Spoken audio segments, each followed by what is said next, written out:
حضرت موسیٰ علیہ السلام کی توبہ۔ ابو الیاس نے وہب بن منبع سے نقل کر کے بتایا کہ وہ کہتے ہیں کہ جب موسیٰ علیہ السلام نے اپنے رب جل جلالہ کی باتیں سنی تو انہوں نے اللہ تعالیٰ کو دیکھنا چاہا تو عرض کیا، میرے رب مجھے اپنا دیدار کرا، میں تجھے دیکھوں گا۔ اللہ نے فرمایا کہ تو مجھے ہرگز نہیں دیکھ سکے گا، لیکن پہاڑ کی طرف دیکھ، اگر یہ اپنی جگہ برقرار رہ جائے تو بھی مجھے دیکھ سکے گا۔ سورۃ الاعراف آیت نمبر 143۔ محمد بن اسحاق کہتے ہیں کہ مجھے بعض ایسے لوگوں نے خبر دی جنہیں میں متہم نہیں کرتا کہ اللہ تعالیٰ نے فرمایا، اے ابن عمران مجھے دیکھنے والا زندہ نہیں رہتا۔ تو حضرت موسیٰ علیہ السلام نے عرض کیا، مجھے تیرا دیدار کر کے موت پانا اس سے زیادہ پسند ہے کہ میں تجھے دیکھے بغیر زندہ رہوں۔ میرے رب مجھے اپنی نعمتیں پوری فرما، اپنا فضل اور احسان تمام کر دے، اس کے ذریعے جو میں نے مانگا ہے، اور میں اس کے اثر سے موت پالوں۔ ابن اسحاق کہتے ہیں کہ ہمیں جبیر نے ضحاک کے طریق سے حضرت ابن عباس سے خبر نقل کی ہے۔ وہ فرماتے ہیں کہ جب اللہ تعالیٰ نے حضرت موسیٰ علیہ السلام کی خواہش کو دیکھا تو اپنی عادت کے مطابق چاہا کہ وہ ان کا مطالبہ پورا کر دیں، تو فرمایا، موسیٰ پہاڑ کی چوٹی میں جو پتھر ہے جاؤ، اسے دیکھ اور اس پر بیٹھ جاؤ، میں تمہارے پاس اپنے لشکر بھیجتا ہوں۔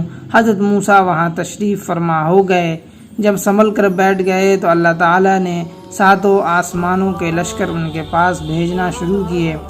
اللہ نے دنیا کے آسمان کے فرشتوں کو حکم دیا کہ موسیٰ کے سامنے جاؤ۔ وہ موسیٰ علیہ السلام کے پاس سے گزرے، ان کی آوازیں بجلی کی کڑک کی طرح بلند تھیں۔ وہ تسبیح اور تحمید کرتے ہوئے وہاں سے گزر گئے۔ پھر اللہ تعالیٰ نے دوسرے آسمان کے فرشتوں کو حکم دیا کہ وہ ان کے سامنے سے گزریں، تو وہ ان کے سامنے سے گزرنے لگے۔ مختلف روپ میں، کئی چہرے والے اور کئی پر والے تھے۔ ان میں بعض شیروں کے روپ میں تھے جو اپنی دہاڑ کے ساتھ اللہ تعالیٰ کی تسبیح کر رہے تھے۔ تو حضرت موسیٰ علیہ السلام ان سے گھبرا گئے، کہنے لگے کہ اے رب، میں اپنے سوال پر نادم ہوں، کیا جہاں میں ہوں اس جگہ سے کوئی محفوظ جگہ ہے؟ تو فرشتوں کے ایک سردار نے انہیں کہا کہ جو تم نے مانگا ہے اس پر صبر کرو، ابھی تم نے بہت تھوڑا دیکھا ہے۔ پھر اللہ تعالیٰ نے تیسرے آسمان کے فرشتوں کو حکم دیا کہ اترو اور موسیٰ علیہ السلام کے سامنے سے گزرو۔ تو وہ لاتعداد تھے، مختلف روپ میں آئے، ان کے رنگ آگ کے شعلوں کی طرح تھے، اور تسبیح اور تحلیل کی آوازوں میں بادل کی سی گرج تھی۔ موسیٰ علیہ السلام اور زیادہ گھبرا گئے، ان کو سوء ظن ہونے لگا اور زندگی سے مایوس ہو گئے۔ تو انہیں فرشتوں کے ایک سردار نے کہا کہ اے عمران کے بیٹے، صبر کرو حتیٰ کہ ایسی چیز دیکھ جس پر صبر نہ کر سکو۔ پھر اللہ تعالیٰ نے چوتھے آسمان کے فرشتوں کو حکم دیا کہ تسبیح کرتے ہوئے موسیٰ علیہ السلام کے پاس جاؤ۔ تو وہ آئے، ان کے رنگ آگ کے شعلوں کی طرح تھے، اور ان کی خلقت برف سی تھی، اور ان کی تسبیح و تقدس کی بلند آوازیں تھیں جو ان سے پہلے گزرنے والوں جیسی نہ تھیں۔ تو انہیں فرشتوں کے سردار نے کہا، اے موسیٰ، اپنے مانگنے پر صبر کرو۔ اس طرح تمام آسمانوں کے لوگ ان کے پاس مختلف روپ میں مختلف بدن میں آتے رہے۔ پھر ان کے پاس فرشتے آئے، ان کا نور آنکھوں کی بصارت ختم کرنے والا تھا۔ ان کے پاس اسلحہ بھی تھا، ایک ہتھیار عظیم اور لمبے کھجور کے درختوں کی طرح تھا، گویا کہ وہ کوئی آگ ہے جس کی روشنی سورج سے بھی زیادہ ہے۔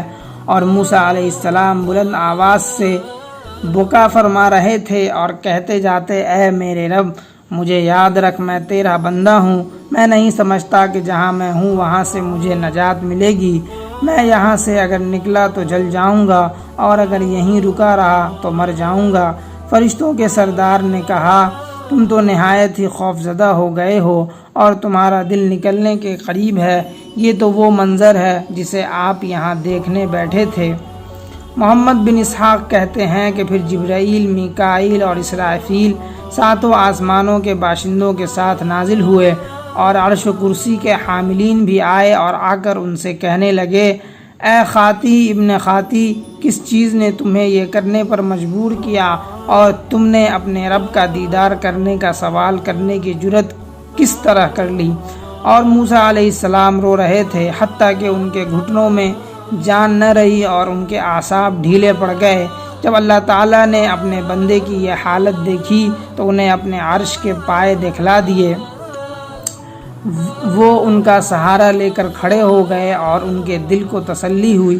تو انہیں اسرافیل علیہ السلام نے کہا کہ اے موسیٰ، ہم فرشتوں کے سردار ہیں، جب سے ہماری تخلیق ہوئی ہے ہم نے خوف اور رعب کی وجہ سے عرش کی جانب آنکھ اٹھا کر نہیں دیکھا۔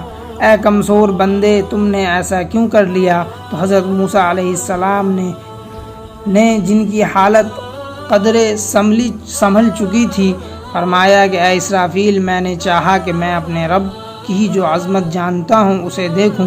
پھر اللہ تعالیٰ نے آسمانوں کو القا فرمایا کہ میں اس پہاڑ پر تجلی ظاہر کر رہا ہوں۔ تو آسمان، زمین، پہاڑ، سورج، چاند، ستارے، بادل، فرشتے، جنت، جہنم سب مضطرب ہو گئے اور سجدے میں گر گئے، اور موسیٰ علیہ السلام پہاڑ کو دیکھ رہے تھے۔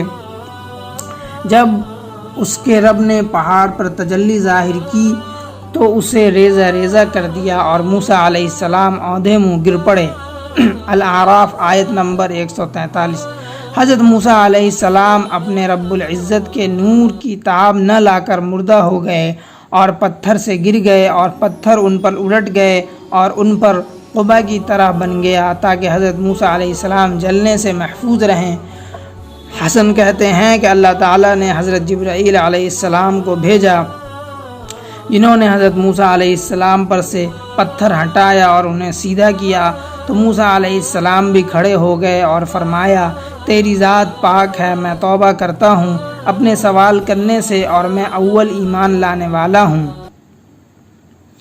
سورہ اعراف آیت نمبر 143۔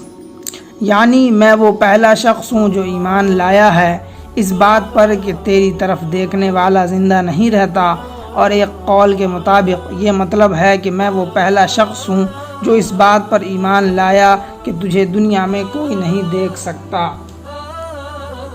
یہ حضرت موسیٰ علیہ السلام کی توبہ کا واقعہ تھا، تو ہمیں اس سے سبق حاصل کرتے رہنا چاہیے اور ہمیشہ اپنے گناہوں پہ نادم ہونا چاہیے اور اللہ سے توبہ کرتے رہنا چاہیے۔